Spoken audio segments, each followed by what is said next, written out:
Hello. Hello, Janae. Hello. Hello. Hello, hello, hello. Hello, hello. Hey, Janae. Hey, hey. Hello, hello. Yeah. Hi there. Yeah. I see a lot of favorite faces and people that I know. Hello, Janae. Hey, hey. Come more this way. How are you? Doing well, blessed and thankful. All right. Turn on the big lights. I need to kill this one. So while we're admitting people, they're jumping in pretty quickly.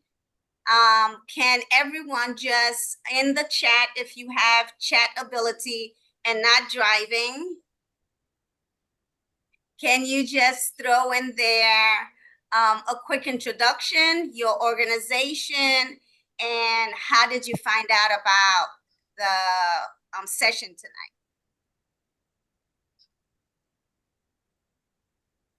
In the chest.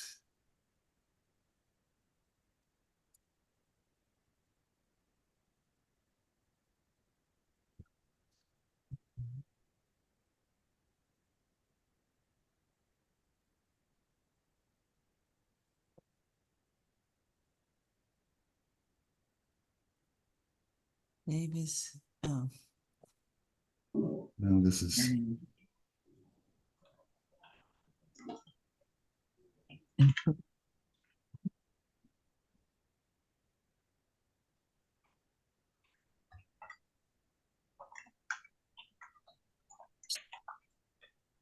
Jackson. Okay, I'm gonna give another minute, and you could continue to type as we move forward.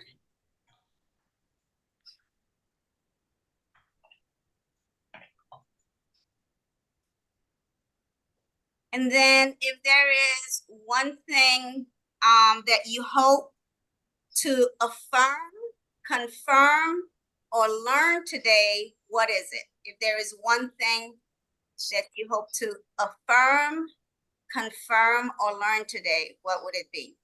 Property management. Put it in the chat for me, please. And be as descriptive or direct as you'd like to be. Property management and eviction. And strategy, access management, and risk mitigation.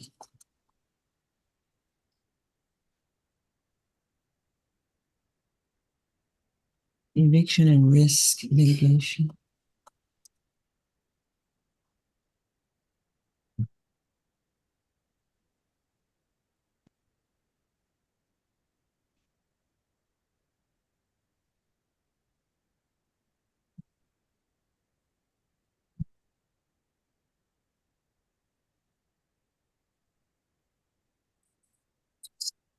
All right, and we're gonna get started in about 1 more minute, but again, you could keep typing as we go forward.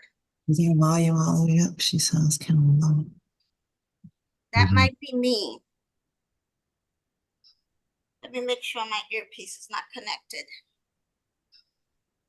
That's better. That's better, testing, testing. Yes, that's better. Yeah, Okay. All right, so it is 6:05. Thank you for your introduction and your expectation for this evening.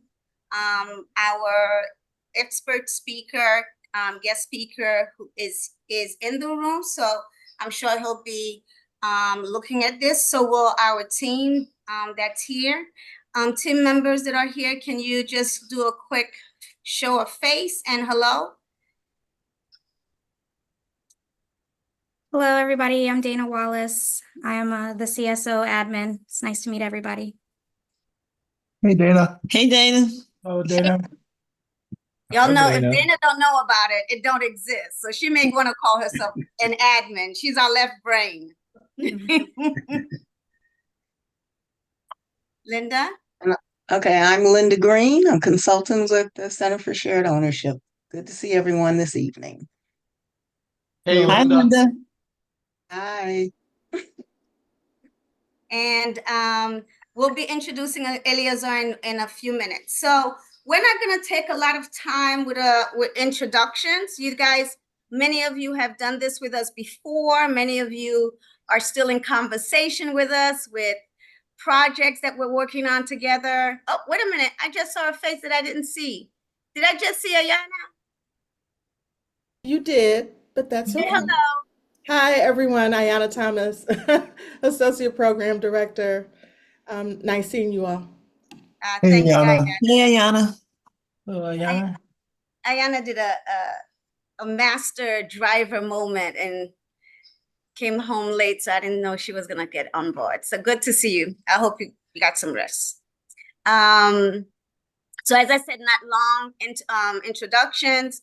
We really want to jump in and just take up the full 2 hours of this to get your questions, for you to hear from a practitioner, not just a presenter, a practitioner. We try to bring people that are actually doing it or taking care of it, that are getting their hands wet in the midst of the today environment, so they could tell you real stuff, not just theoretical stuff. And that's Eleazar. I've known Eleazar for many, many years. Today he's with Hispanic Housing. Prior, he's been with some other community development organization. I do call him a property management and development management, project management expert. I'll let Eleazar tell you more about his journey and career to bringing him here today. And then from that point, we're gonna have Linda just do a brief overview of the past sessions we did. And my HOA people, don't get jealous, we're coming. We're gonna do sessions with you specific for HOAs, but we began our HOA sessions specific for cooperatives. So she's gonna do a brief overview of that. And then at the end of the meeting, we'll talk about what's to come in our teach-in sessions. So with no further ado, I turn this over to Linda to do a brief update before we get to Eleazar.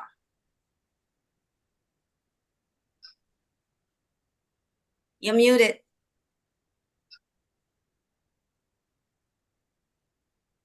And can I ask everyone to mute? That way we don't catch any background noises. Thank you. So, okay. So again, good evening, everyone. Just want to kind of just give you some key takeaways. We've done three sessions.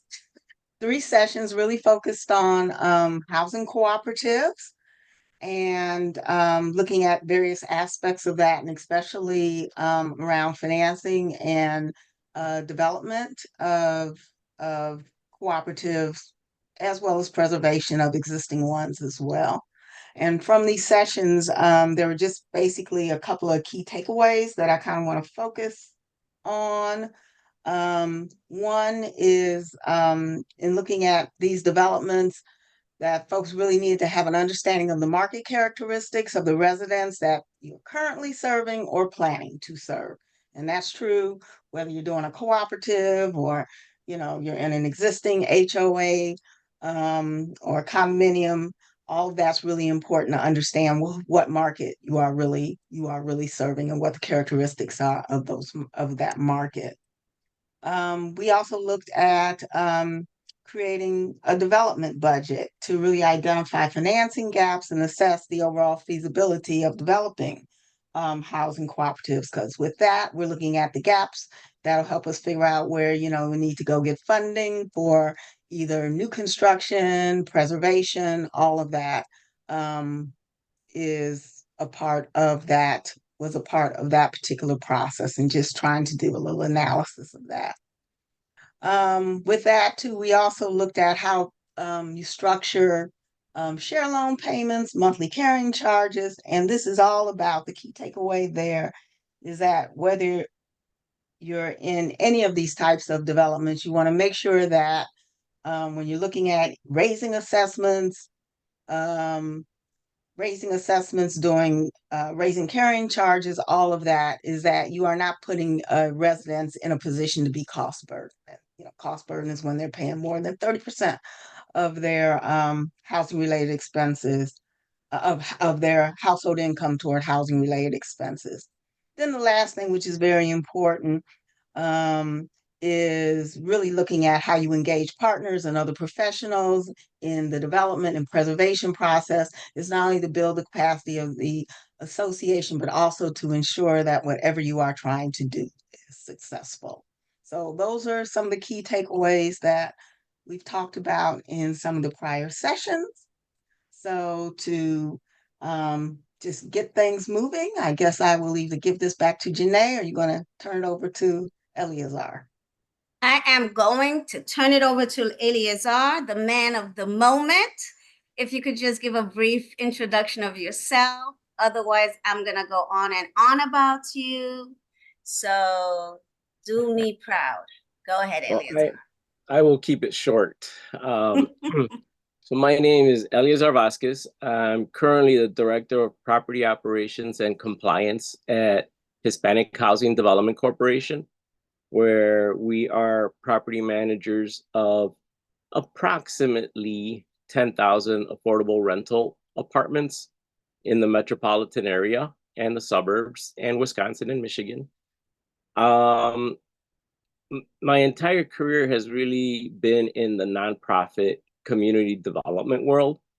I started in fundraising. I've done development, real estate development of affordable housing. So it's, seeking the properties, seeking the finance packages together that affordable housing development. Then I moved to the property management side of that world, including the compliance and the asset management of those types of units. With co-ops and condos, there also needs to be some semblance of property management, right? You have a group of residents, whether, and owners that are together in a shared building.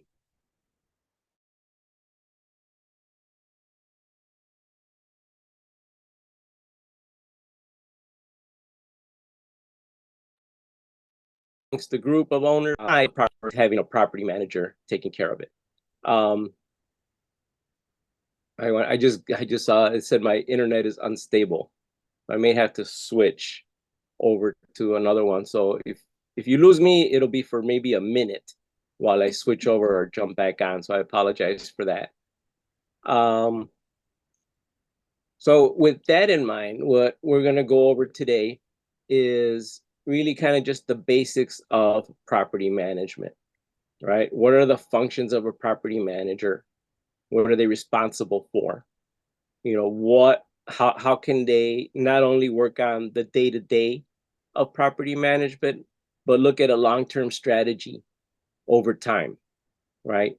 5 years down the road, 10, 15, 20 years down the road, what is going to become of this association? And how do we keep it going? Or not, right? That's a decision that can be made. So we're going to be touching on that. This is not a full course of property management. There's so many topics within property management that I'm not even going to come close to touching, or going fully in depth on in the short amount of time that we have.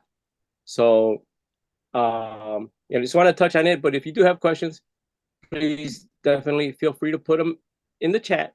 And Dana, if you can help me, keep an eye on those, because I'll be looking back and forth at the presentation and the chat. I might miss some.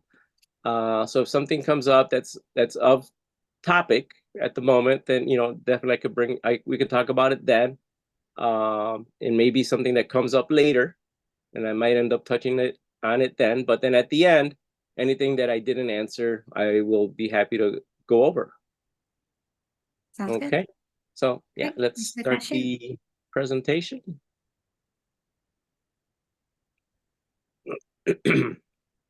So principles of property management. That's just our cover sheet. I'm Eleazar Vasquez. I have a master's in urban planning and policy from UIC. Next. You can go on. Okay. So what are the functions? Right? What do you do in property management? It's really the daily oversight of property, of residential, commercial, or industrial real estate. In this case, we're talking about residential property. Responsible for the day-to-day repairs, maintenance, security, and the upkeep of the properties, to keep them standing, to keep them safe, decent, quality, right? And preserve the value of the properties that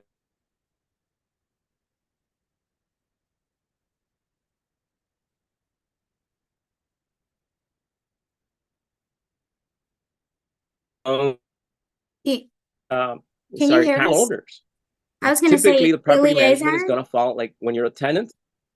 Yes. Eleazar, Yes. it would be best if you, since we're share screening, you can just stop your video. It'll help with the freezing. Yeah, Okay. I would actually start over. I think we lost you when you started. Okay, just a second. There you go. All right. So again, I'll start again. Just try to free up some bandwidth on my side. So property management, right? It's the daily oversight of property, residential, commercial, or industrial. Property management is responsible for the day-to-day repairs and the ongoing maintenance, security, and upkeep of properties. And not just the physical, right? It's all the other aspects of management as well.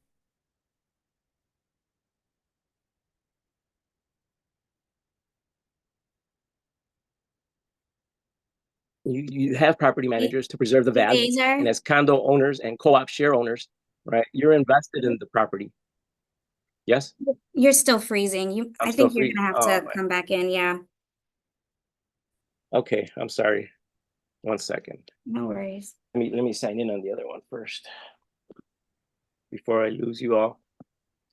How is it now? Can you hear me now? I can, yeah. Is it better? Okay, so I'll just keep talking while I log in. And who's really whose responsibility does it fall on? As a tenant, typically the owner, the landlord, right? That's responsible for the upkeep of the property.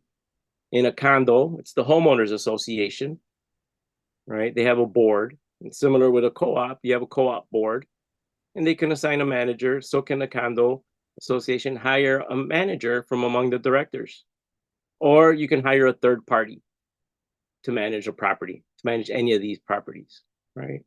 You hire someone from the outside, you hire a professional to take care of that, to take care of those duties. And okay, there, I jumped in again.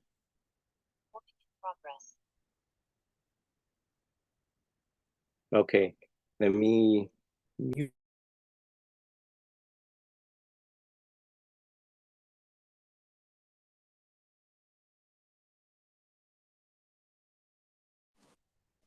Okay. No.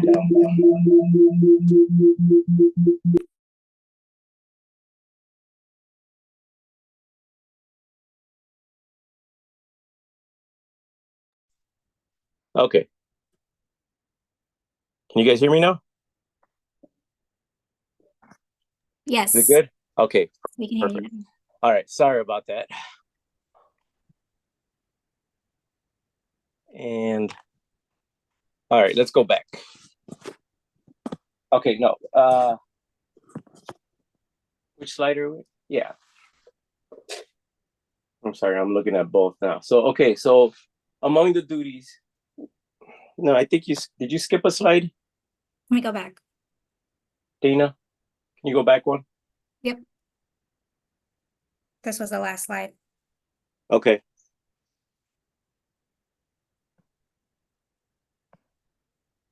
Okay, and the next one? Yeah, so you can hire a third party to manage the properties.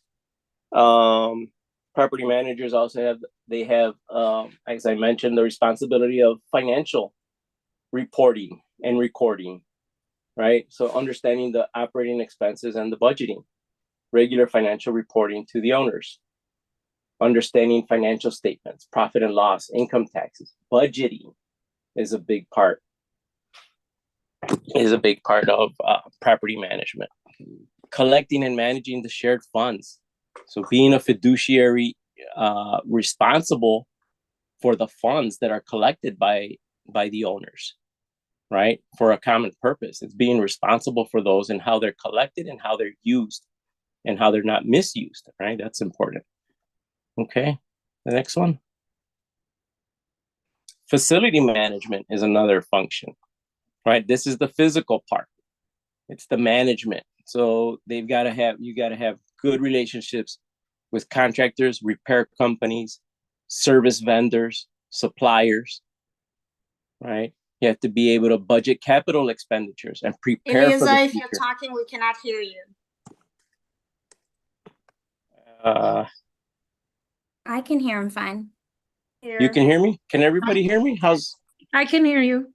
I can hear you. Yeah. I can hear you. Nope. We can hear you. We can hear you. Sounds like they can hear me. Everybody can hear. Can everyone hear? Yeah, it's Can, Yes. Yes. Yes. Okay. okay. Not a problem. thanks everyone. Okay.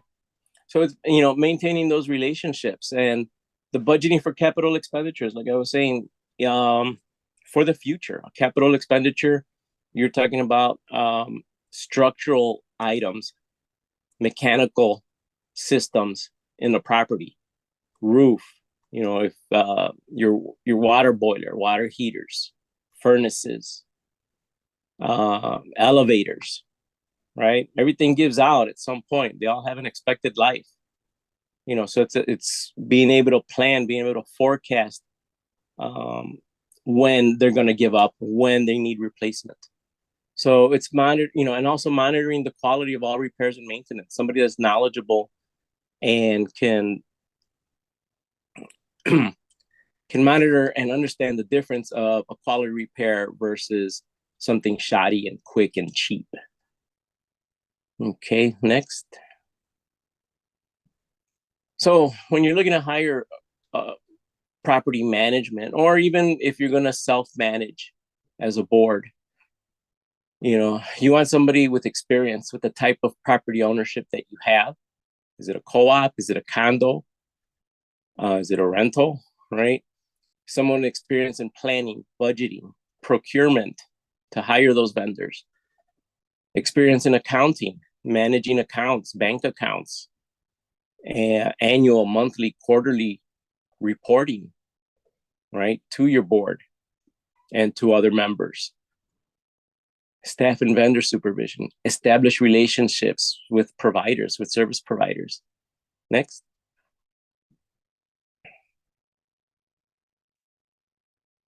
Somebody with knowledge of fair housing and affirmative marketing. Now, you talk about, when we say fair housing, you're thinking, well, this is a co-op, right? We get to vote in who gets to buy a share. We get to select who gets to, be a member or who gets to be an owner. And yes, you do, but you cannot base it on any of the protected classes, right? There's federal fair housing law, which cuts across all types of housing all over the United States, including condos and co-ops. So yes, you can have criteria for selecting the membership, for selecting the ownership of the condo or the co-op, but those criteria cannot be based on the 7 federal protected classes or any of the several other state or county or city of Chicago or whatever local jurisdiction that you're in. If you're not in Chicago, they also have additional protected classes beyond the 7 national classes, right? Race, religion, sex, age, national origin, right? City of Chicago includes, gender identity, gender orientation, age. There's, in the state of Illinois, also military status, whether someone is a veteran or not a veteran, right? There's so many other protected classes beyond the 7 national protected classes. So somebody that's knowledgeable of that, and affirmative marketing in terms of how you reach out to find additional owners, right? So there's similar, you have to market in a non-biased, in a way that does not look at those protected classes as criteria. Knowledge of legal requirements, local code, local ordinances, zoning, right? Building code, housing code, right? You're running a property, and those properties have a lot of requirements placed on them, on how safe they are. You know, not only for the residents and the guests, but for the neighbors and for people in the general public. And if you're going third party with a third party property manager, you want to look at the licensing, right? Are they licensed? So next.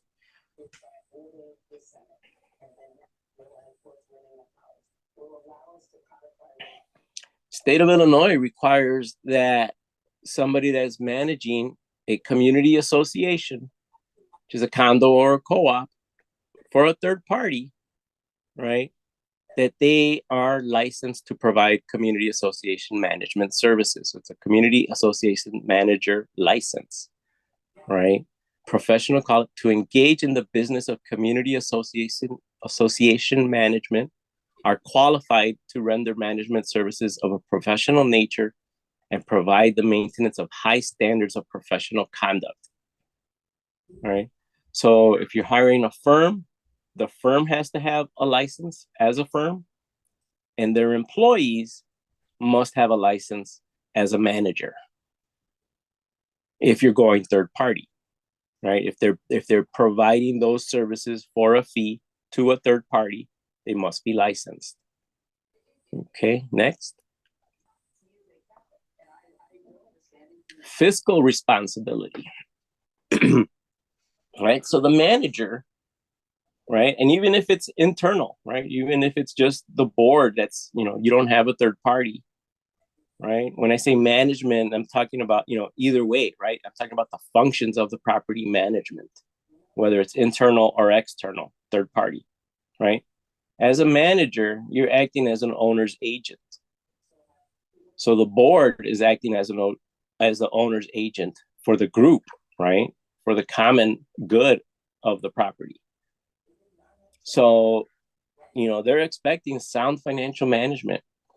You're responsible for opening bank accounts, promptly depositing any receipts, for promptly paying vendors, so that the property doesn't go to collections because vendors haven't been paid and then services get cut off, right? Accurate reporting. What's happening with those funds? Where are they going? How are they being spent? How much are we collecting? How much is left at the end of the year? Will we be able to pay this month's bills, next month's bills, and so on? Separation of funds where required. Right? If you have an escrow for your property taxes and you're putting aside money for property taxes, that should stay there. You know, or be fully, you know, well, actually, I shouldn't even say that. That should stay there. If it's for property taxes, leave it there for the property taxes. Don't use it, right, to pay, you know, for the mats cleaning, to pay for the elevator vendor, right? Have those funds set aside for their purpose, and they should be left there. And that's what your manager should be responsible for. Next.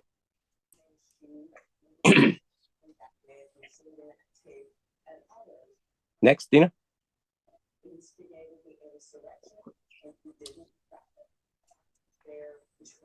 Okay. It's up, yeah. There we go. And operating budgets. All right. So basically, so we're talking about expenses and financial responsibility. So it's the income and expenses. What's coming in, what's going out. Right. So budget is basically used in operating budgets to organize your various types of income and your various types of expenses in a meaningful way so that you can see trends, typically on a monthly basis, on a regular basis, quarterly basis, where you can determine if there's been any unusual or non-recurring items that have come up, and you can further investigate why. did those come up? And is that something that could have been foreseen? Is it something that could have been planned for? Is it something that was planned for? You know, that's going to be different this month than it's going to be in 4 months from now. Your budget is a means to track the property's performance. Are we on track? Are we experiencing problems? And it helps you, determine what money is projected to come in and what money is expected to go out. What's being, the revenue, what's coming in, what's going out, what's going to be spent. It lets you look at deviations or variances. Well, we expected the gas bill was only going to be $300 this month, right? And it's $700 this month. Was it that much colder this month? Or did the price of gas go up that much more? Right?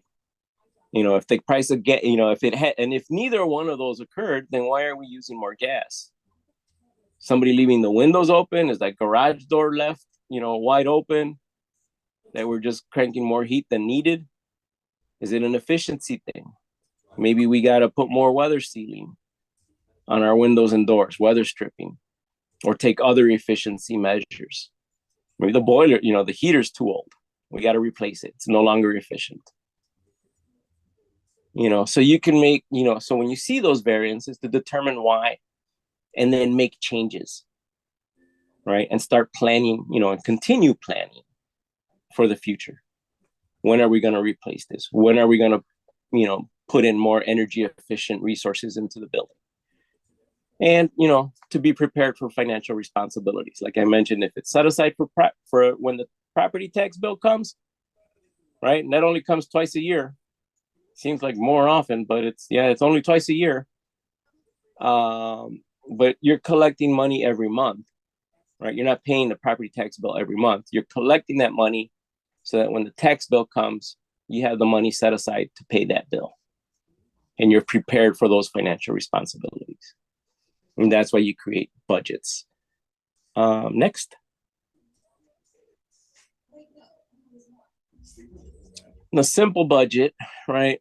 You're looking at the revenue. On the revenue side is your gross potential income. How much are we bringing in? And this would be, in the case of a co-op, the fees and the dues from the co-op owners, right? In the case of a condo, it's the HOA fees, right? How much is being collected? You subtract a little bit for vacancy and what your expected vacancy is going to be, during a given month or during the year, and you divide it out by 12. You subtract that amount. And if there's any other income, if you have, do you have vending machines, if you have coin op laundry in some buildings, and those funds go to the building in terms of operating funds and any other miscellaneous revenue, that all gets listed into your budget. Next.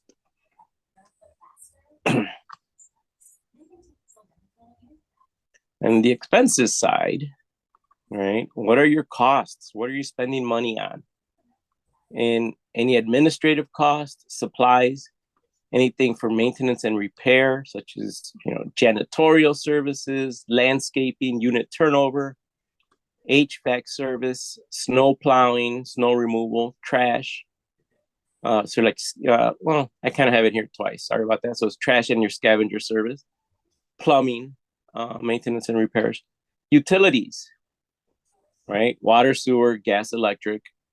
And you can further break it down. I just kind of have these general groups. You always want to break it as far down as you can, because you want to be able to differentiate your costs between how much you're spending on electric and how much you're spending on gas, because there are seasonal differences.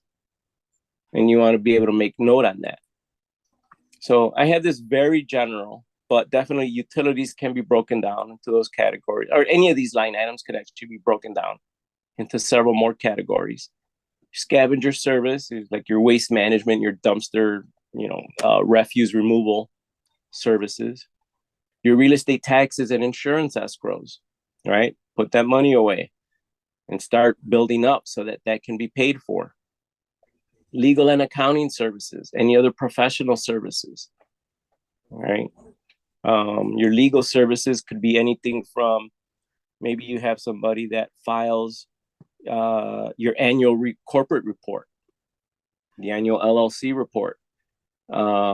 Could be legal for eviction or for foreclosure that you have to hire an attorney for. Accounting, who does the bookkeeping, who does the annual income tax returns, right? And you have a service, you have to pay for that service. You should be prepared for that service, and that should be budgeted. Debt service. Does the property have any loans? All right, you're paying principal and interest. So the debt service should also be budgeted. And then other costs, other miscellaneous that, you know, that come up would also be included in the budget. Dana?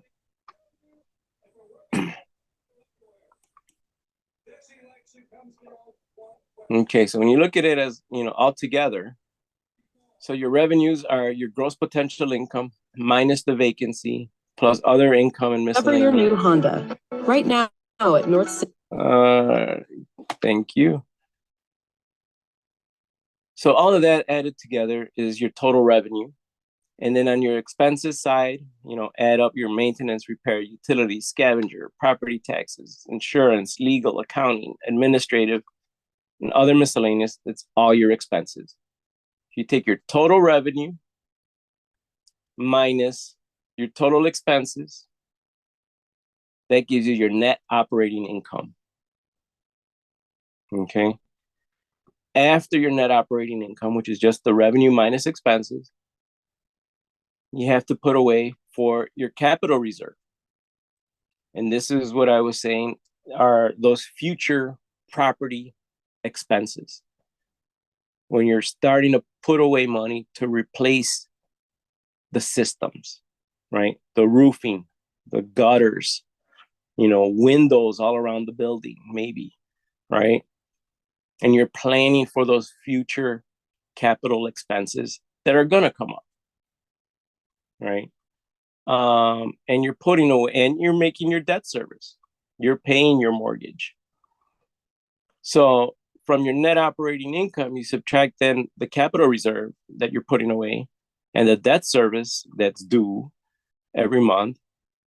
And the balance there, that gives you then your net income or loss if it's negative, right? So that means that your expenses and your spending is far above what you're collecting in revenue. Okay, next. So I kept saying about capital expenditures, right? And operating expenses. So the difference is, and they're separated. And you saw that the capital expenditures are way at the end. You're looking at all the operating expenses were grouped together. And the difference is that capital expenditures are not recurring. They don't happen on a very regular basis. They typically occur every 5, 20 years or more. Okay. Your operating expenses, on the other hand, they occur in regular short intervals. It could be daily, weekly, monthly expenses. All right. Your utilities, that's once a month. You know, maybe your excuse me, you might have the elevator repairman comes maybe once a month just to check on them, you know, to do the maintenance on the property. You may have other expenses that are weekly basis that have to be paid. So all of those would be operating expenses, those that happen on regular basis. And capital expenditures are treated differently under tax code than operating expenses because capital expenditures are depreciated while operating expenses are deducted from income for tax purposes. Okay, so next.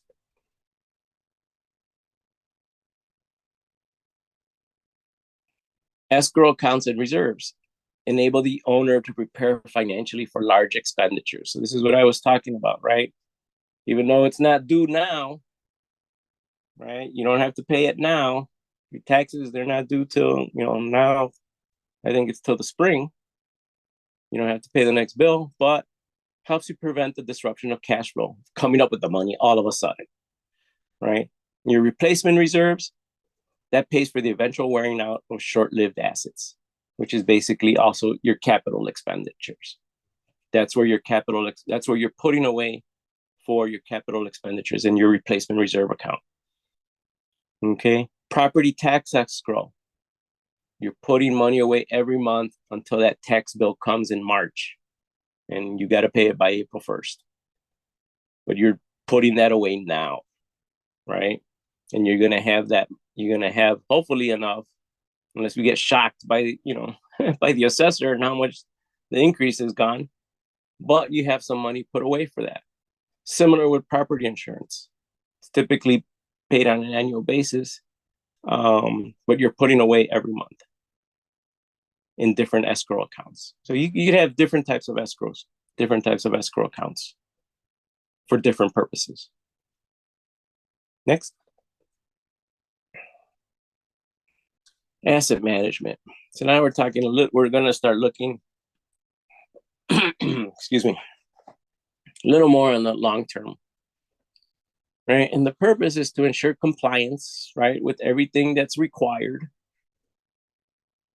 to be able to effectively manage the physical, which is the structure, right? The building is the physical, the fiscal, which is the financial, the money, the revenue, the expenses, and the social aspects of the owner's real estate portfolio over time. And the social aspects includes the owners, the residents, the neighbors, the community, right? How's that property viewed in the community, right? It's a reflection of the owners and the management of that property. Okay, next.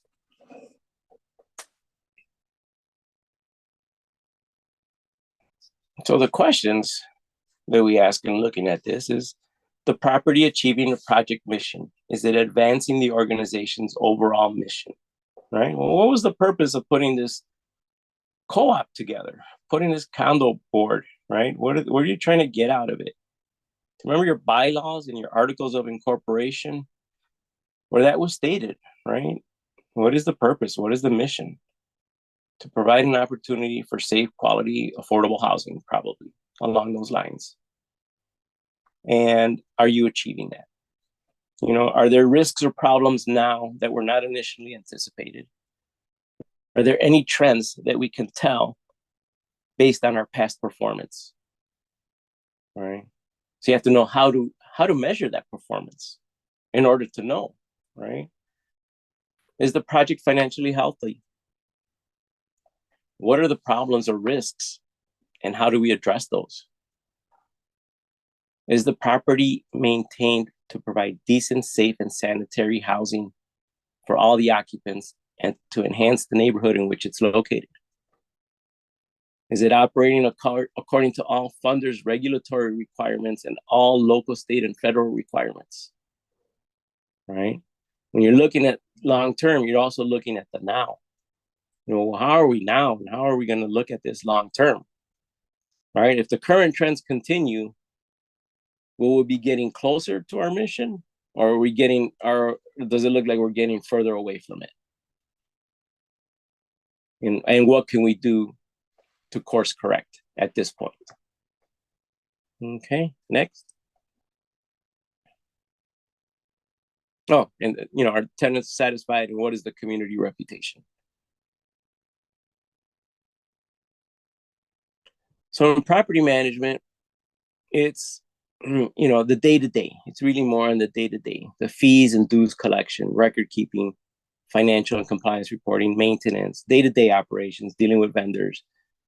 The asset management, you're looking at long-term, hold, sell, or refinance. How do we continue forward? Right? You develop a strategic plan and property goals to get from where we are now to where we want to be in 5 years, to make even 2 years in some cases, right? 2 years, 5 years, 10 years, 15 years from now, right? Who are we reporting to that we need to report to? Long-term portfolio planning, monitor the reserve accounts. Do we have enough in our reserves? And if not, what do we need to do? Right? Because systems will fail. And risk management. Let's look at the overall picture for risk management. And there's things in the middle that kind of like are in between, right? Kind of both between property and asset management, such as budgeting, right? Because you're looking at, your regular annual budget. So you need to look at your monthly expenses as well.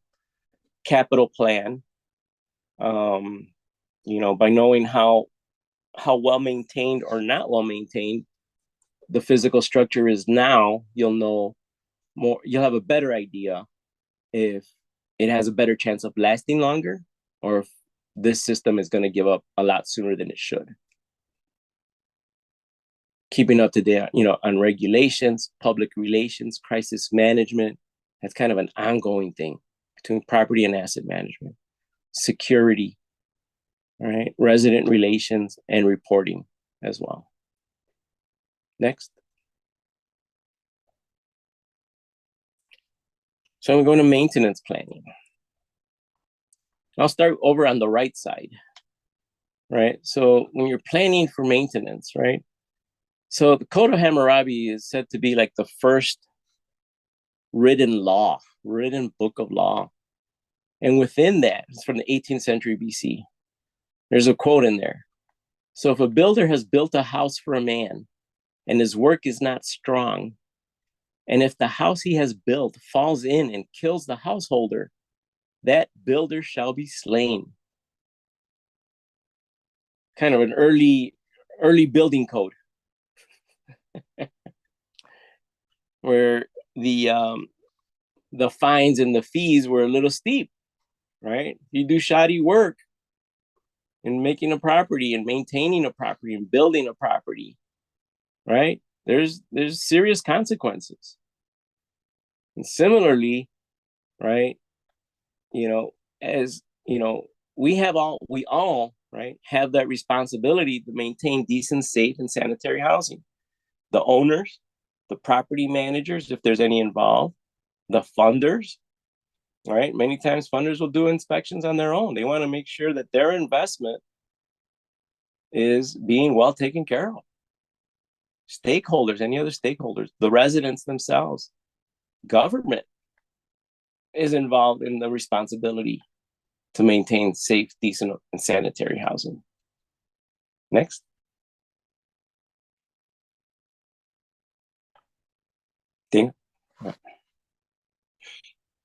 So building codes, and I highlighted something here. So, there you go. The legal document, building codes is the legal document which sets forth the requirements to protect public health, safety, and general welfare as they relate to the construction and occupancy of buildings and structures, right? And they have requirements for a number of different areas: exits, fire protection, structural design, sanitary facilities, light and ventilation, environmental controls, materials, energy conservation, right? A lot of requirements, again, for public's health, safety, and welfare. And it says public. It doesn't say, just the people that live there. It doesn't say, just for the owner's health, safety, and general welfare. It's for the public, right? It's not just, the public's not just interested because it's an eyesore, but because there's more to it than that, right? It can become a safety hazard, a building collapse, right? It could become a haven for rodents, right? If it's not taken care of. So poorly maintained properties, right, are a hazard to the public, not just the residents and the owners. Next.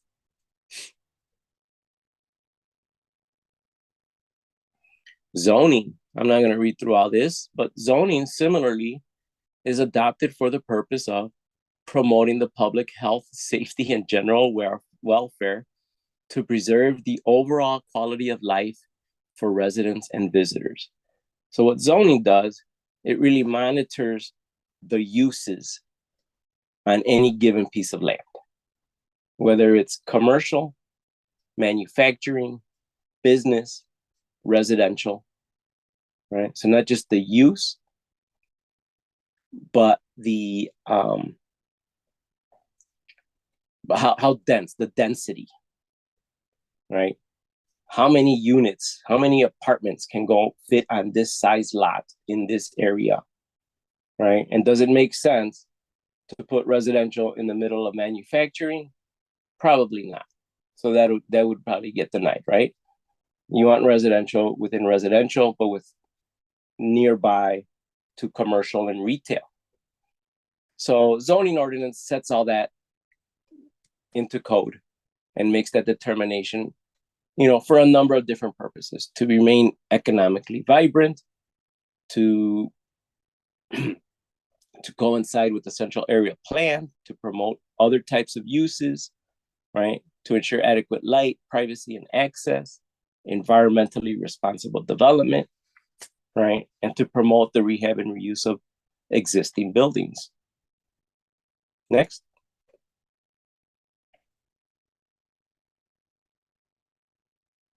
And there's a lot of other ordinances and laws besides the building and zoning, right? City of Chicago alone has an ordinance on removing snow from the sidewalk, right? With very specific requirements on it has to be at least a 5-foot walkway that gets cleared.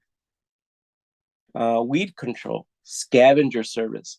The city will provide, right, garbage pickup on buildings that are 4 units or smaller. Any building that's 5 units or more has to have private scavenger service. Vacant buildings have to be registered with the city. I guess if anyone's thinking of forming a co-op and in the process of formation, the building's not yet ready, somebody's got to maintain that registration with the city of Chicago or face heavy fines. There's a heat ordinance in place where the owner provides the heat and the residents don't have control over their individual temperature. It's a recycling ordinance for larger buildings as well, to have single source separated recycling program at the building, and a number of other ordinances that anyone that is managing a property needs to be aware of. In whichever jurisdiction they're in, Chicago and the suburbs, right? They got to know the local laws. Routine and preventive maintenance. You want to maintain a schedule and how often you're doing maintenance, right? There's your regular, your weekly, seasonal, annual, to ensure the useful life of the building's components is realized. You want to get the most use, the best and most use of your systems, of your building. And regular maintenance is going to lessen the number of breakdowns and early failure, and it's going to lower costs in the long run, right? And your routine maintenance should be in the order of priority and done expeditiously, right? As soon as you can, as soon as you can get to it. Next.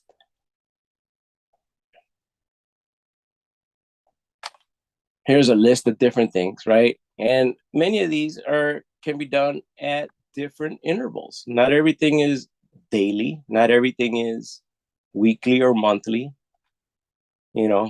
Replacing smoke and CO detector batteries. They used to say annually, but now some of the newer ones, and actually many insurance companies, are now requiring that you have 10-year batteries on your detectors, so that you don't have to do it annually, because many people forget to do it annually. Clean your boiler HVAC system at a minimum when it gets turned over from air conditioning to heating. But obviously, the more often it's done, the better it is for the system. Right? Shampoo carpets, right? Depends on your building, on your traffic. How much traffic do you get? So the manager would be, responsible for determining the frequency of the routine and preventive maintenance, right? Together with the recommended service intervals of the manufacturer. Next. So the schedule identifies the frequency and the responsible party. And there's a sign-off sheet when it gets completed. And then that manager or the person responsible is reviewing those sign-off sheets and making sure that the work was completed as it was contracted, right? Did they do everything that we hired them to do, or did they skip something? And check those invoices. Next. So here's a sample, kind of very simple, right? Clean the building's common area, right? The staff, or, you know, if you have staff or if you have a vendor, who's doing it? How often? That should be daily. Somebody should be walking around looking at the building. And if there's that empty McDonald's cup thrown in the corner, somebody should pick it up, right? Because as those kind of little things accumulate, you know, it becomes a trend, it becomes a habit, and it becomes accepted. Just more garbage, right? And that shouldn't be that way, right? Nobody should accept that. Certify fire extinguishers, right? If you have a company that's doing it, they come out and do it annually. When are they doing it? They're going to come out. We're planned for them to come out in March, and then keep a record. When did they actually come out? They came out March 8th, or they came right before February, right?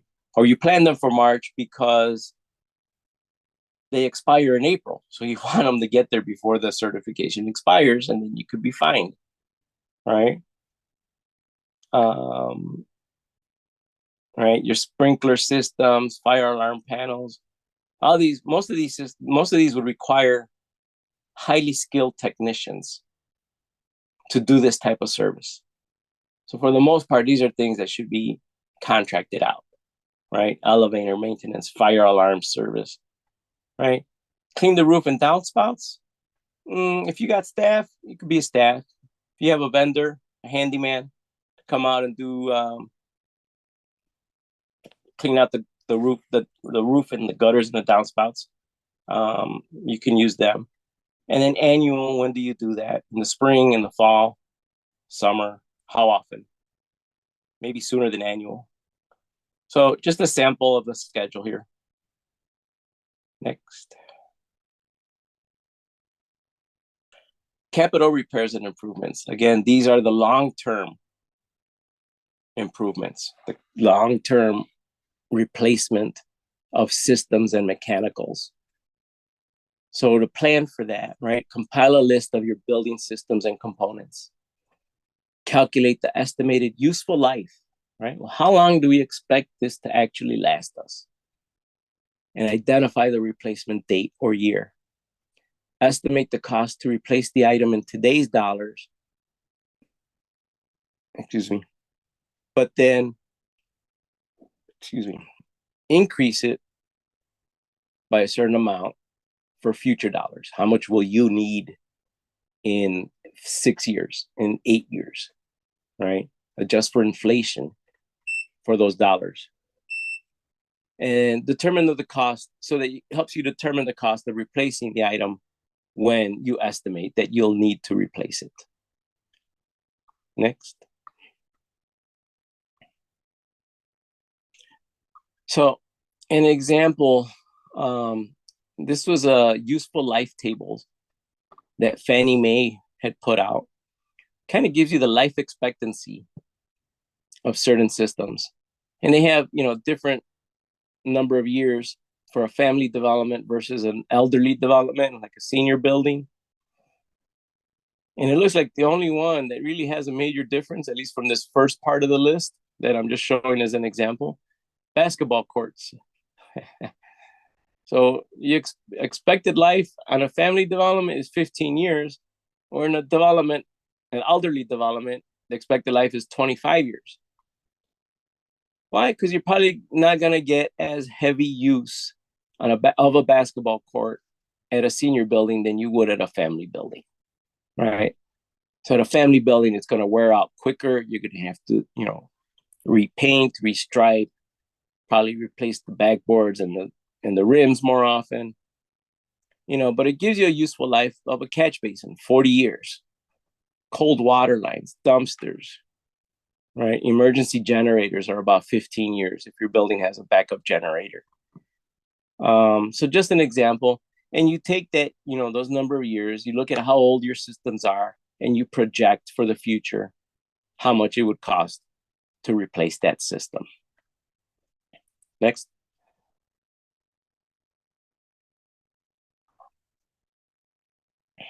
Whoa. Back. Is that the first one? Yeah, sorry, I was trying to make sure I got all the bullet points. Oh, okay. So that brings us then to risk management, right? So with risk management, there's always going to be risks. And the thing is, what do you do with the risk? You can accept it and say, yeah, that could be a problem, but that's okay. We'll deal with it when we get to it. Not a good idea. All right. Avoid the risk. You drop an activity or a system or an amenity. I'm going to say something like, let's say there's a canopy on the building that's a little worn, right? It's torn, maybe a little loose. It's a risk. So you can accept the risk and just leave it. We'll deal with it when something happens. Not a good philosophy to have. You could avoid the risk, right? Drop an activity or eliminate the risk, right? Take off the canopy, just bring it down so that it doesn't fall on anybody. Mitigate the risk, take precautions, right? Maybe make a repair to the canopy so that you can strengthen it and it doesn't fall on anybody, or limit activity around the canopy. Or you share the risk. And how do you share the risk? You buy insurance, right? So that if the day comes when something happens, right, you transfer really only the financial risk, because the other risk remains. Any other risk, right, of somebody getting hurt, right, or or further damaging the property, right? And when you share the risk, that insurance company, they're not just taking on the risk, they're taking a calculated risk. So if they see that canopy's falling, they're going to say, yeah, we'll insure you, but you got to repair that canopy or remove it, right? Because they don't want the risk any more than you would want it. And they're going to want to limit their financial risk. But should something happen, right, then you're prepared to cover the financial aspect of it. Next.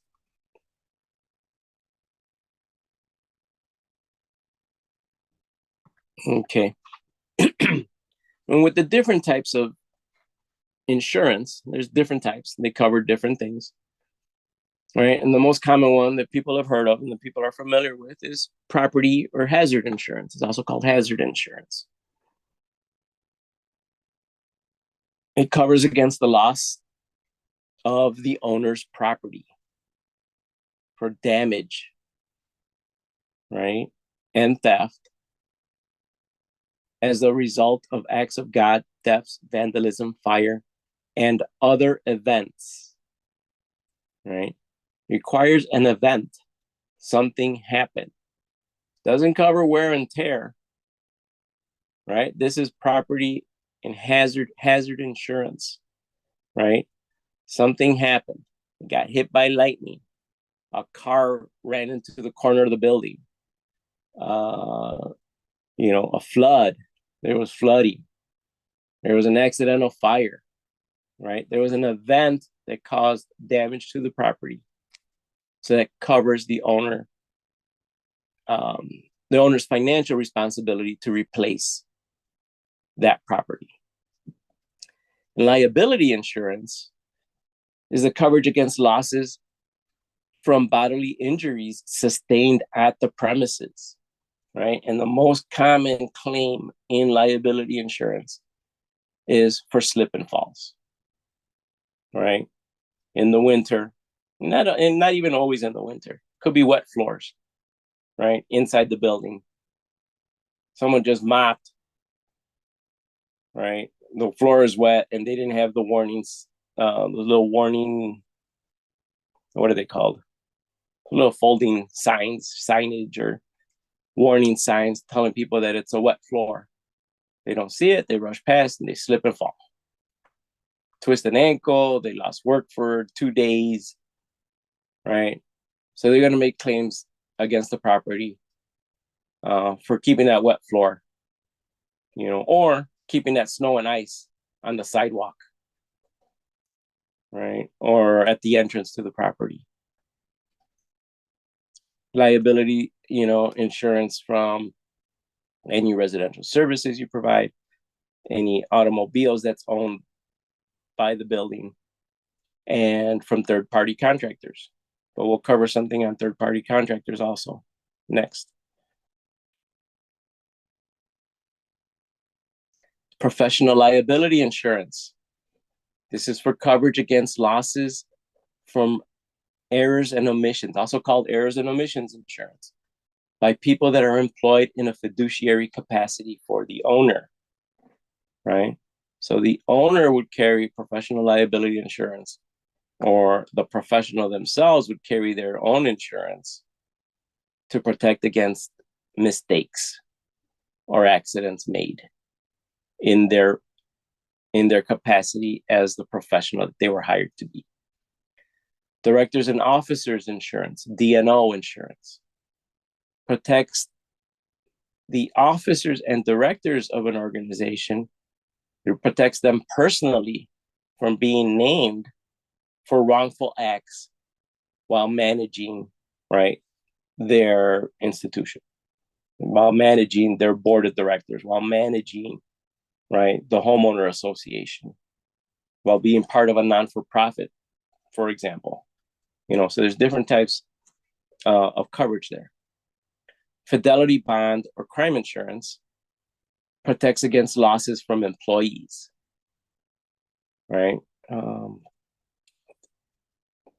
So you want to make sure if you hire a third party, that third party has fidelity bond insurance, because that manager could be handling a few $1,000s a month or more, $100,000 a month. And it's pretty easy, now with, identity theft and, people being able to easily forge checks or do other things to steal from, the the board, to steal from their employer. Cyber liability insurance for data breaches, extortion. Hired borrowed car insurance. If your employees or staff use their personal car, or use a rental car and something happens, it's additional coverage on top of any personal coverage that they may have that may or may not protect the board. Okay, I think that's all the insurance. That's the different types of insurance. Oh, there's a few more. Forgot these. Business income insurance. So let's say there is a fire. Some of the units are out of commission. It's going to take a few months to get repaired. And you're losing income, right, from the fees or the dues. Business income would cover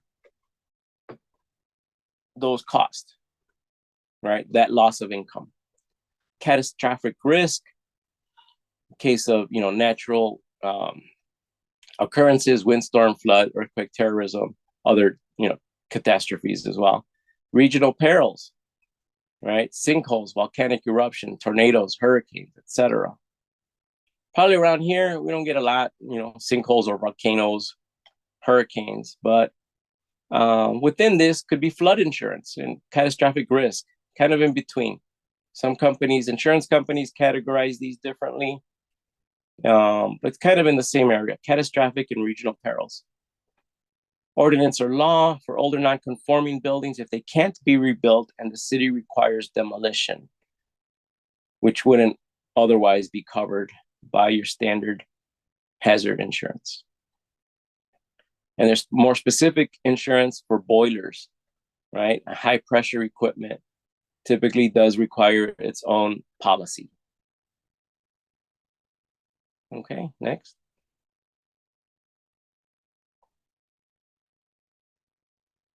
Dana? Okay. So measuring the performance. Now, one simple measure, right, is the per unit operating cost, right? What are all the costs that the organization, that the board is taking on for the building as a whole? And how does that come out per unit, right? And that's a simple calculation. Your total cost divided by the number of units, and you get an operating cost per unit. And the reason you do this is to compare against other properties, against other buildings, maybe even within the property itself, if it's multiple buildings, to compare amongst the different buildings. Maybe one building's operating cost is a lot higher than another building's operating cost. And if they're similar, well, then why are the costs so different? Right? So that helps you start measuring what's going on at the property. Next.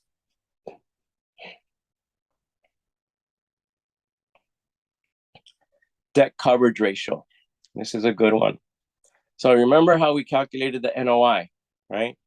Revenue minus expenses is your net operating income. When you take that net operating income and you divide it by the hard debt, how much are you actually paying, right? NOI divided by hard debt gives you your debt coverage ratio. So in this example, this debt coverage ratio is 1.22. So what does that mean? So this means that your NOI, at least from your revenue and expenses, is at least 122% more than your mortgage. Okay. Banks, I think at financing, and I'm not going to put any hard number on this, but it could be anywhere from maybe 1.10 to 1.1 and a quarter, 1.25, but it's different depending on the type of building, depending on the bank, depending on the size of the loan. They could have different types, different debt coverage ratios. So what they're looking for when they're looking, or it's also called debt service coverage ratio, DSCR or DCR. What they're looking for is this building operating in a manner which will support the mortgage, which will support the loan? And how much better would it be? So let's look at this a different way. So if the debt coverage ratio is 1.0, does anybody want to chime in and say, what does that mean? What does it mean if your debt coverage ratio is 1.0?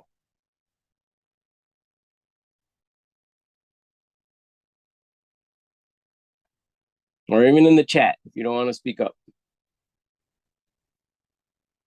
There's not enough income to cover the debt, so you probably more than likely the bank would not do a mortgage on that property unless it's 1.2.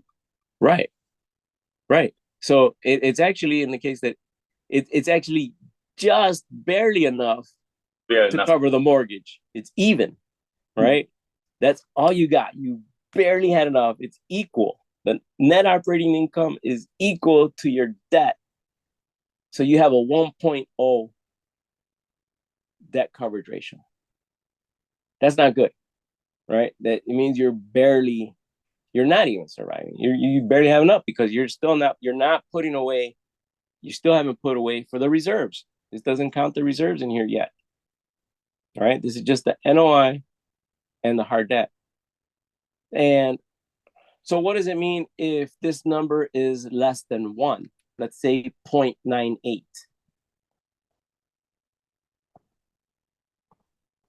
It's just not making enough money. It's not even making enough to pay the mortgage. It's less than the mortgage. Mortgage, yeah. Yeah, to make the debt payment, to make the debt service. Right? So a debt coverage ratio, should be greater than 1. As far above 1, right, as you can. Not that far. Because then, maybe you're collecting too much money, especially in a co-op, right? You want to be able to cover your expenses, cover your capital reserves. And that's the goal, right? You want to have enough. But at a 1.0, you're barely breaking even You barely collected enough to pay the mortgage. And at less than 1, you don't even have enough to pay the mortgage. So this is a measure, right, of the property's ability to cover their debt from their operations. Because NOI is already after you've paid your expenses. Okay, next.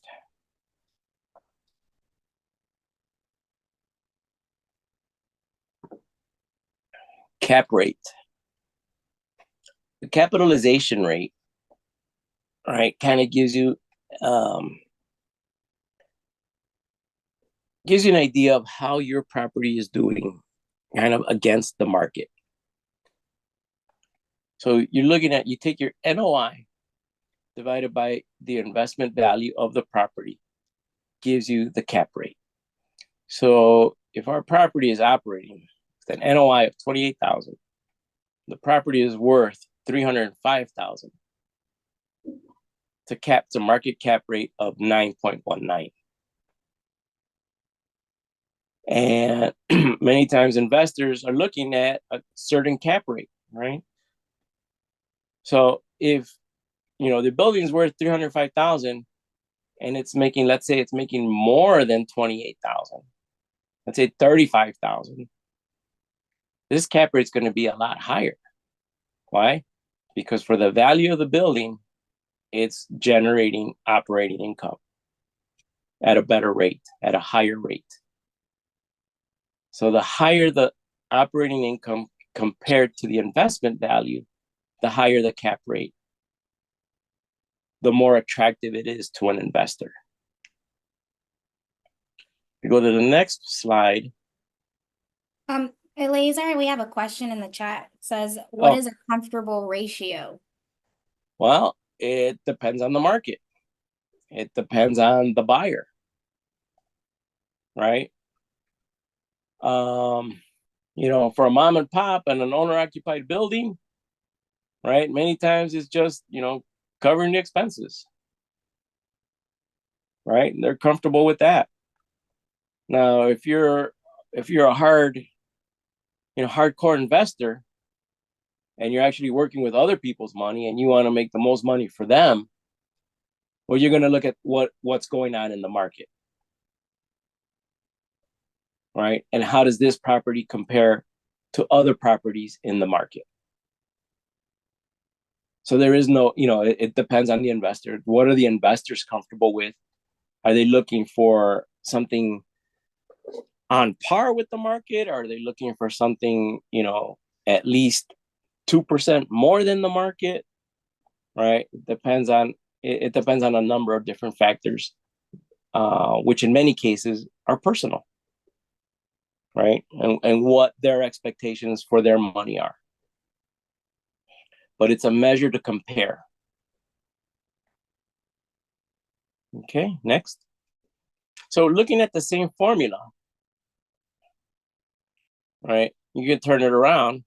If you know the net operating income and you divide it by the cap rate that's going on in the market for a similar property, right? This will give you the value.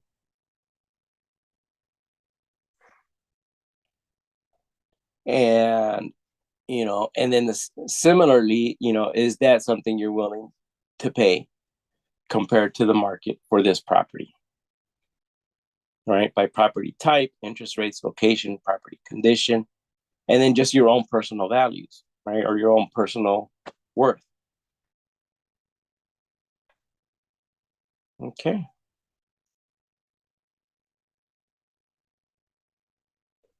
So advice from the field, good asset management begins early. Begins in the pre-development. It begins when you're forming the association, when you're forming the board, when you're forming the LLC, right? To start thinking of these things. Where are we going to be in 5 years? Where are we going to be in 10 years? Do we have the capacity to do it? Can we plan for it? Right? From the beginning, encourage the board members to take a governance course, to understand what it means to be a board member, to understand the responsibilities of being on a property board, of being on a co-op board, on a condo association, right? What are those responsibilities? What are the questions we should be asking? What are the financial matters that we need to know about as owners, right? Have clearly written formal plans and systems in place. Capitalization plan.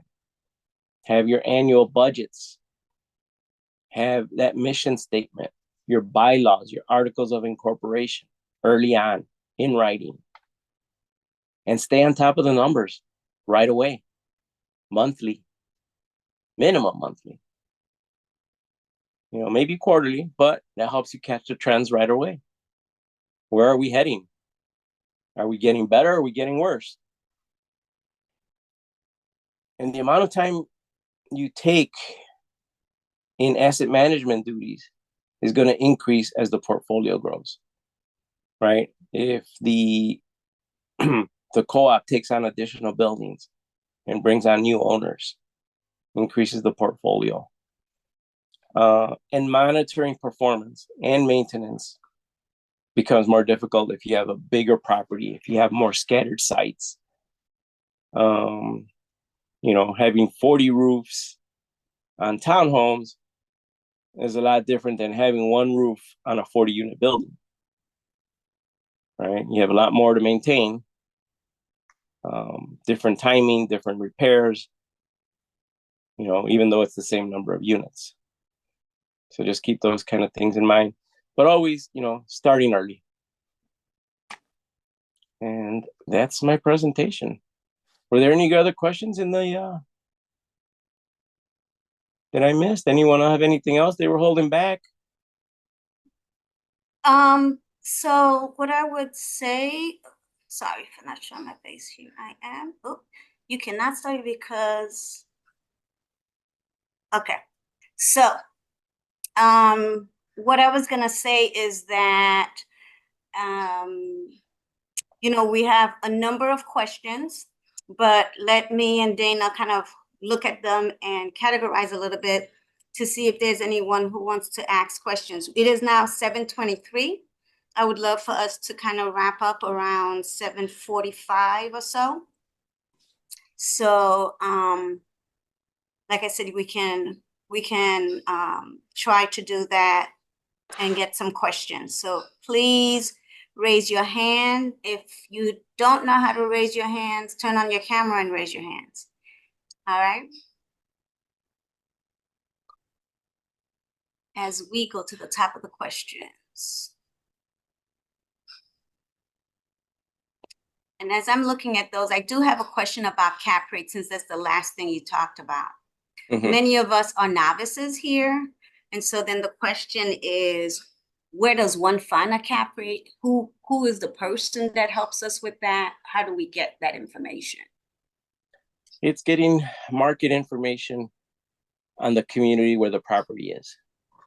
So similar properties. A realtor could help us with that? So a realtor can help you with that, right? Mm-hmm. Properties that are for sale or that have recently sold will many times have that information on the MLS, right? Of the value of the building, right? The description of the building, you know, if it's a similar type of property, you know, the value of that property. And many times when they list a multi-unit or rental type building or a multi-unit building, it'll have the operating income information within the listing itself. So the realtor can get you comparable properties, comparable listings to your property so that you can do those calculations and look at how your building compares to others that are for sale or have recently sold. So you don't want to look at something too old, right? Oh, 10 years ago, this was that, but 10 years ago was a different market. Okay. It doesn't matter anymore, right? You want to look at recent information. Okay. When do you know it's time to switch from an association or a self-managed to a property management, a professional? I would say if you're starting to feel overwhelmed, if it's out of control, you know, if things are out of control, you know, but at the same time, you know, as you interview professional property managers, in a way, they're going to interview you, right? They're going to interview the board. They're going to look at the property, assess the property, before taking it on, right? Are property managers that manage commercial retail units required to be licensed as well? I think that may have been the CAM, the Community Yes. Association Manager. No, well, the community association manager is for somebody that manages community associations, which are the condo boards, the condo homeowner associations, or the co-op boards. And That's I'm where gonna have to add townhomes as well. and townhomes, right, which would be like a condo board, a townhome board. That's where the CAM comes in. I have Now, I have a commercial, question, hold too. on. So commercial retail, yes, they also need a license. Anybody that manages property for a third party, right? So they're not involved, they're not part of the ownership, right? They're managing somebody else's property for a fee, must have a license in the state of Illinois. In Illinois, then for commercial, you would need a minimum of a real estate broker license. That's for commercial and residential. So Dina, you had a question? Yeah, so for board members, they don't need that community association if they were to collect, if they were No. self-managing. Okay, that's what I was wondering. No, because they're self-managed. They're not a third party, right? They're part of the ownership. Like you're managing your own building, right? If you own a single family home, or a 2-unit flat, and I live in it, that's my property. I can manage it. I don't need a license, right? Okay. But if I May I manage chime a in? property for somebody else, then you need a license. So I'm gonna chime in here For a fee. because I just want for our collaborators that we're working with to understand that CSO promotes that you have professionals in place. Because if we remember what Eleazar said, if you're gonna do self-management and you appoint a person, not the board is doing the management, but a person is doing that person should have certain skill sets and abilities, right? And so at CSO, we promote that instead of, and understanding that a volunteer property manager is dangerous because that means they're doing the work when they're able to, right? And so I would caution that idea, but I would also say if you're working with CSO, right, we absolutely do not promote self-management if in fact the person who is doing the self-management is not being held accountable by laws, by contract, right, to be the fiduciary support to the board, because ultimately the board is responsible for the risk of having someone who's not skilled, right, to do the work. That's Right. also Is that where fair to say, Eleazar? Yes, absolutely. Right. You wanna put your trust, if you're gonna assign somebody to do it, you want to put your trust in somebody, excuse me, that knows what they're doing, that has the specialized training for what you need them to do. Okay. I'm gonna read a question now, Dana. Yep, I went through and got all of the questions from the top of the chat and put them in there. Oh, great, thank you. So in the debt service ratio definition, the alphabet soup, NOI is income for the year. I'm not done. Is hard debt in the ratio also just the amount of on the mortgage for the year? Oh, Amount due on the mortgage for the year, I or get the it. total outstanding mortgage principal amount, It's which can be a lot higher? You could do it on a monthly basis, or you could do it. It's typically done on an annual basis. You want to look at your budgets, or you want to look at your actuals. But if you're using your net operating income for the year, you're going to use the hard debt. It's not the balance, it's your monthly payments. But if you're looking at NOI as an annual number, then your mortgage payments have to be, then your hard debt is your mortgage payments times 12 for the year. You're looking at the full amount of payments that you're making, right? But if you're doing it NOI for the year, your monthly mortgage payments, you have to annualize them times 12 to use the debt service ratio, right? So- Apples to apples, annual to annual, monthly to monthly. But it's not the balance or the principal amount, it's the monthly payment.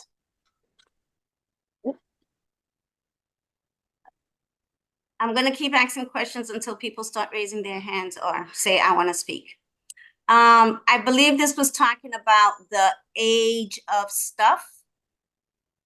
Are these real, or is 40 years just the max they allow? Referring to slide 27. Ernest, you and me are gonna be good friends. So was that on useful life?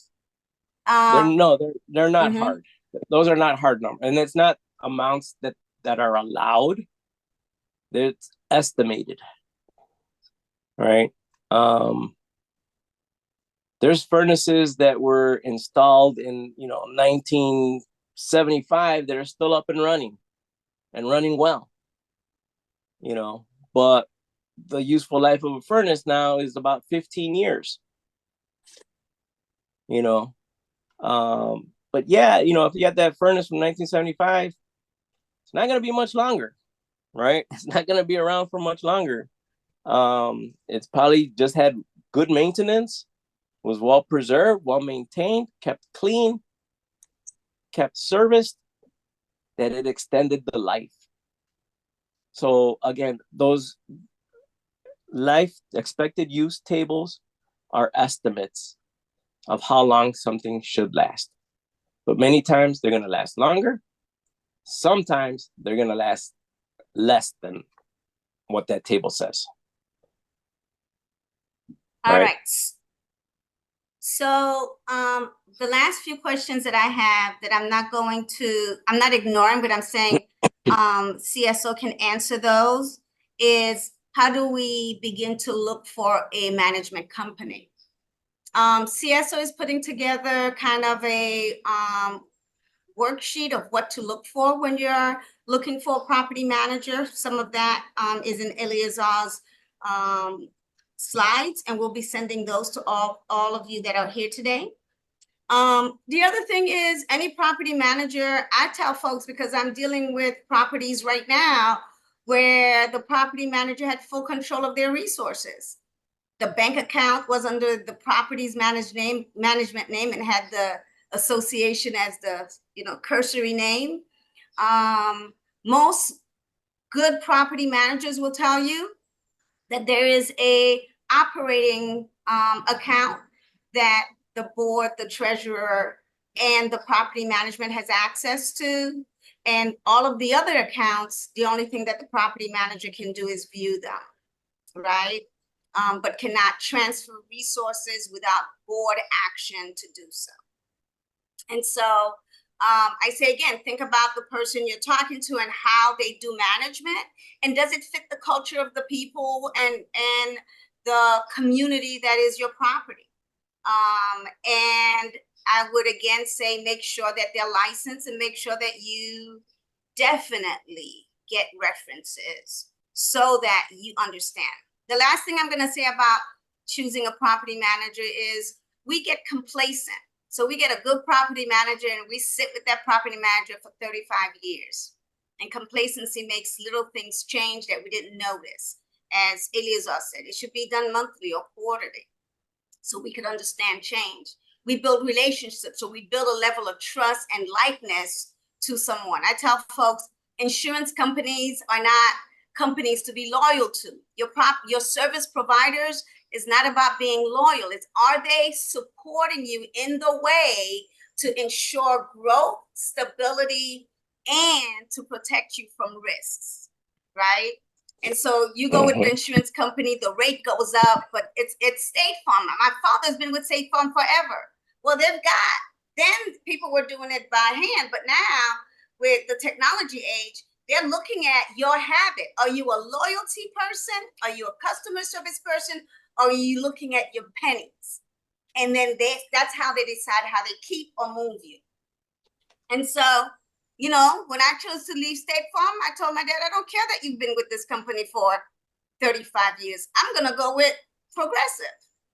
They gave me a better deal because I'm a penny counter. Yes. And then a year later, State Farm says, we see you're with Progressive, come back to us, we'll match your rate. I need them to be loyal to me. You need your service providers to be loyal to you, your growth, your change. So the same thing with property managers, lawyers, or what have you. And at CSO, we promote that every 3 to 5 years, there should be a community evaluation of your service providers, and that there should also be, again, a search to see, do you have, just like you do the cap rate, do you have the best in the market or not? Keeps everybody on their toes. To the question about how do we find? The other thing I want to say is we're working with a number of property managers that we sent out on a list. We're continuously growing that list. And so, again, CSO can share with you what we have. This does by no means says that there are people that you have to use. But if you want to begin somewhere with people that we know that have had the experience, that believe in the work that CSO is doing, we do have a list of folks that we would share with you, not just property managers, professionals that you could work with. I'll make sure to add the list to the email with the recording and the slides for everybody. Perfect.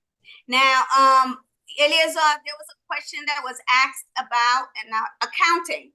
How about outsourcing the accounting requirements?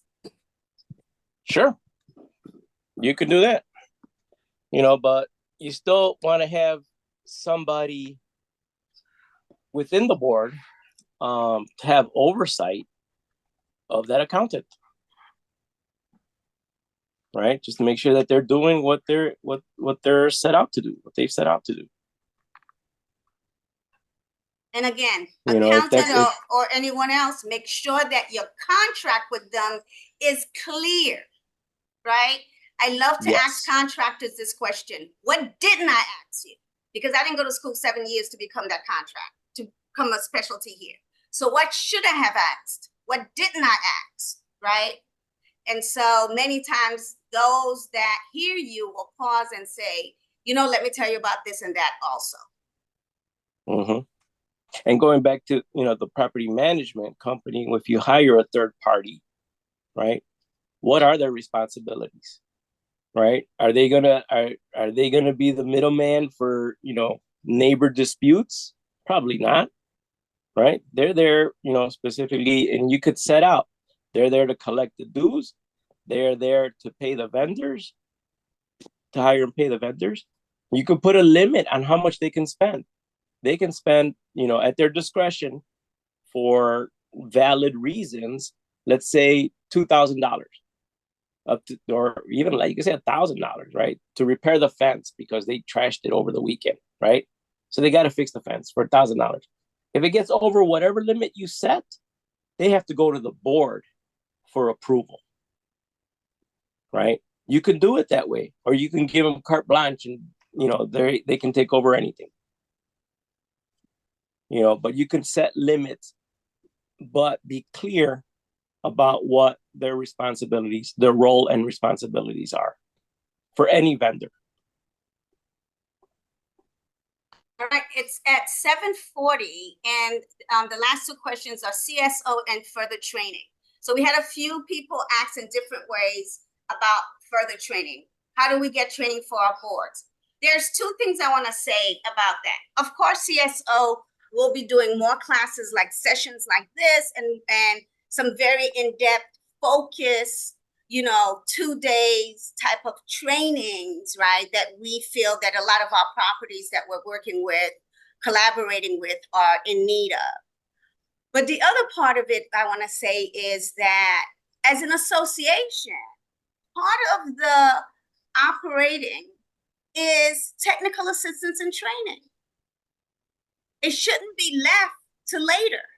It should be part of your bylaws that the board, a new board, whenever that new board comes in, right? No matter how many years they've been on the board, that new board should receive training, right? On all the matters that they are now fiduciary responsible for. And at times that training is not cheap. And that's why you should have it in your budget, because you're having yearly elections. It may be a simple training that you need to bring in an outside accountant to help you learn how to count and understand what is the thing, what's the thing about cash flow? How do we decide whether or not we need to do assessment? There are people consultants who can help you with that, right? And then of course, for those that are financially distressed or what have you, CSO, as you know, we do a 2-year work and support with you and do technical assistance and training on an ongoing basis. So we'll be doing these kind of group trainings, but if there's very specific training that you want developed specifically for your property to address specific things that's happening within your community, definitely CSO is here for you. And again, we can share with you consultants that you can work with as well that can do other trainings also. But we hope to be able to cover a lot of that with you, for you, and with others as well. And you'll be seeing a lot more will come together. What happens when there is a clash between board and management? Great question. Well, is the clash a matter of opinion, or is it somebody not living up to their part of the contract? There we go. Right? If they just don't like the manager because they're doing their job too well, right? Well, that's a choice you got to make. You terminate them or not. Or by contract, they haven't done anything wrong. How are you going to terminate the contract? They could sue for breaking the contract. If it is because that they're not performing according to the contract, well, your contract should have stipulations on how to get out of the contract.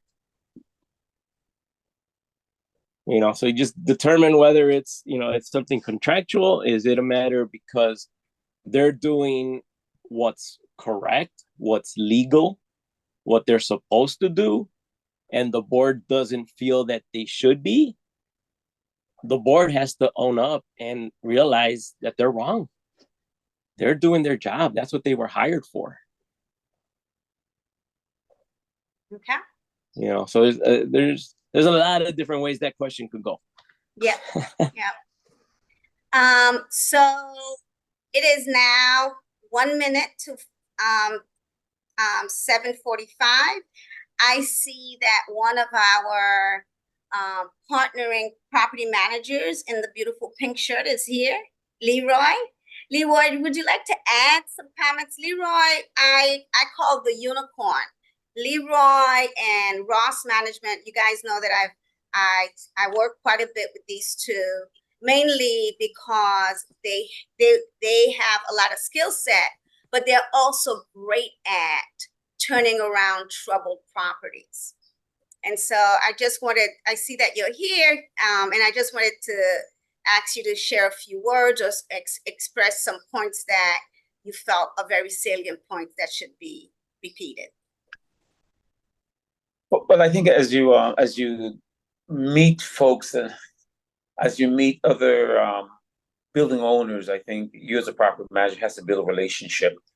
I think if you build a relationship and trust with your board, I think you'll be okay. There's stuff. As I was looking to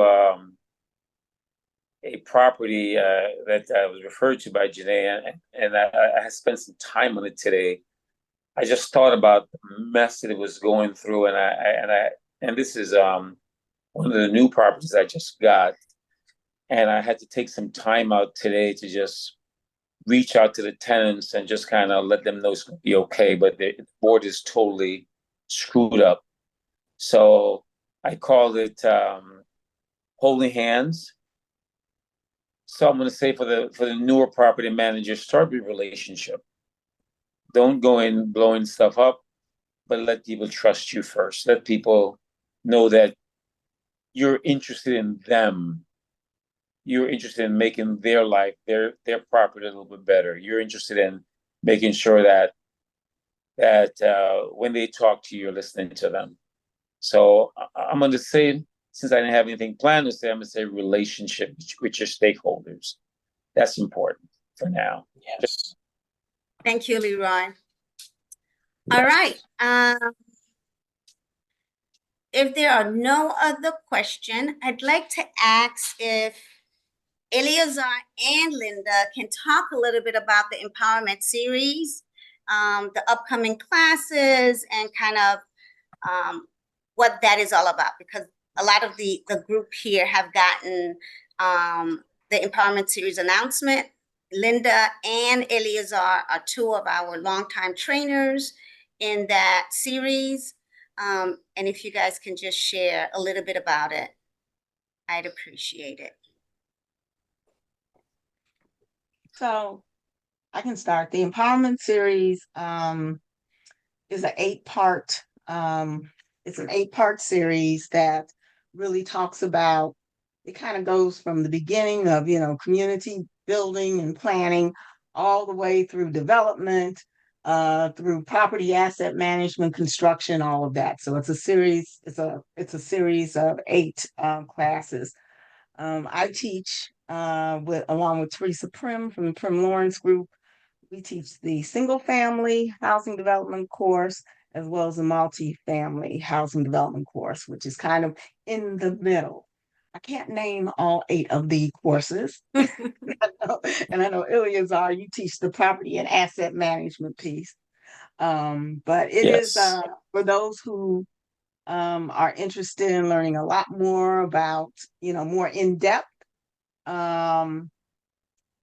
information about this whole process. Is a really good source to utilize. The workshops are typically 2 days. And I think the series is probably over about an 8-month period. So 2 days a month. So yeah. So it's a good place to, get that more in-depth type of training. At the end of the course, you get a certificate. And once you've attended one of the full series, you're always welcome. Should there be space, you're always welcome to do a review. So you may want to take 1 or 2 reviews 3 years down the line, 4 years down the line. The key thing we say about the empowerment series, what makes it different than anyone else? We get practitioners, people in it, telling you about it, right? Telling you what they faced when they were doing development or when they're doing property management, the newness of it all, right? The new laws that they got to deal with, right? Not just suppositions, but what actually are the facts today in laws that were written today and codes that were written for today. And then some of the nuances that one have to think about. So another course that's done is finance, sources of financing. Mm-hmm. And then Leroy helped me, he took the course. Sources of financing. Oh, the whole spreadsheet and how to do your numbers and Pro forma finance. I got it open. So it's community building. Yes. Finance skills for real estate, pro forma development, sources of development finance, single family housing development, multifamily housing development, project and construction management, and property and asset management. So I teach the property and asset management class. It's a 2-day class. It's a full 2-day class. You got the 1 hour and 15-minute version of it.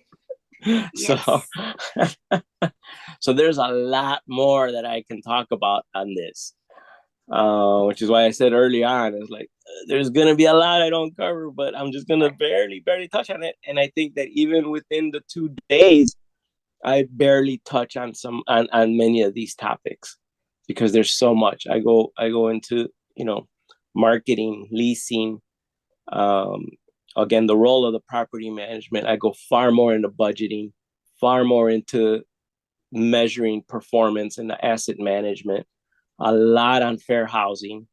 The fair housing section, I think, is probably one of the longest within the 2 days. Takes up, I think, most of the time. Resident services is another section within that. So there's just so much more information out there to really become informed and really understand this whole, housing, co-op, condo, affordable housing, community development world that's out there. Thank you. So folks, it's a good opportunity. The series itself, again, it's 8 classes. And I would recommend it if you're going further into it. And there's a fee for the class, but if you are a nonprofit, if you are in need of a scholarship, it's a matter of letting the Chicago Rehab Network. I don't remember who's the person that's kind of leading it at this time, but you could always contact Rachel. Is it Taronda? Yes, Linda? I think, okay, yeah. Taronda. It had been Taronda this year. Taronda, you could just call the office and leave a message, or if you register, just leave a message saying we'd like to get some more information about scholarship, and they will contact you and let you know what can be done. Okay. I would also say, if you are interested in getting any of the information, please put your email in the chat so I can make sure I have everybody. Even if you registered, just go ahead and drop your email in the chat. It will be super helpful so I can get all this information to everybody. And I'll make sure to send that email about the empowerment series as well. Perfect. So again, we hope you're interested in everything. Would like to let me say, just to make sure I'm very, very clear, one can take classes. You could take a module that you're interested in. You don't have to do the whole 8. The 8 is usually done for certificate, but the people you meet, because it's not just, affordable housing advocates or shared ownership folks that's in the room. We also have government in the room. We also have professionals in the room, right?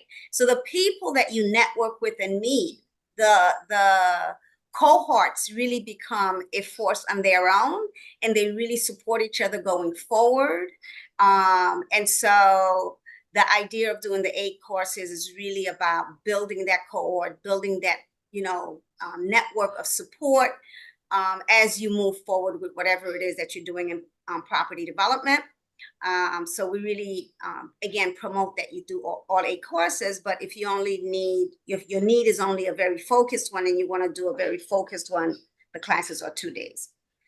But we'll send you more information about that. As far as CSO, if you are not one of our collaborating groups or association or co-ops and would like to work with us or utilize our technical assistance program to help you think through preservation of your property, sustainability of your property, growing your engagement and participation with your members, doing very specific training, feel free, and Dana again will share a link with you or send you information, but all you got to do is send us a request for assistance, and we then move forward in that manner.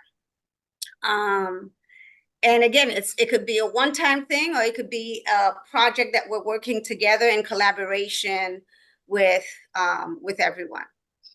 It is now 7:55, and I'd like to ask you, as recipients of all the noise in your ears today, to help us with a quick closeout. I know at the beginning I asked you, what did you hope to learn? A lot of people wrote, want to better understand what is the role of property management, want to better understand how to decide how to do assessment or carrying charges. And I think, again, we've touched base on a lot of that piece. Some people want to affirm, can we do self-management? What will it take? And who should be licensed, right? And so I will ask if you guys would take 2 minutes to say, what did you learn that you did not know before? What did you learn that you did not know before? And if there was one class that you want us to do a deeper dive into based on this class or the other trainings that we did, which would it be? Or anything new that you'd like to see as share ownership properties. As you're writing that, let me say a big thank you to Eleazar. He got the trifecta of illness over the week, and he made it here to help present and inform and build our knowledge base. I love to say that these practitioners, what they do is they help you understand. Now, you should be leaving this feeling, I know what I don't know, right? Because that's half of the battle, knowing what you don't know. Knowing that there's all sorts of insurances that potentially might work for you, or you don't need to pay for. So at least now we know what we don't know. And in knowing what we don't know, our ability to ask the question, the right question, becomes stronger. And now you're empowered to say, I don't understand, please expand, right?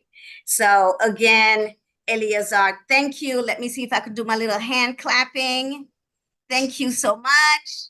Here's my hand clapping. Everyone Hey, I else, see you it. can join us in giving our thanks to Eleazar and taking time to do this presentation for us. It was a pleasure. Awesome. I'm glad most people stuck around till almost the very end. I think I saw some starting to drop off. Yeah, but the class was over. I didn't really see people dropping off during the class. During the class, no. So thanks for sticking Awesome. around. Thanks, everyone. Thanks.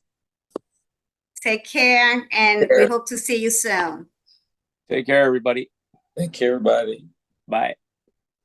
Thank you. Thank you.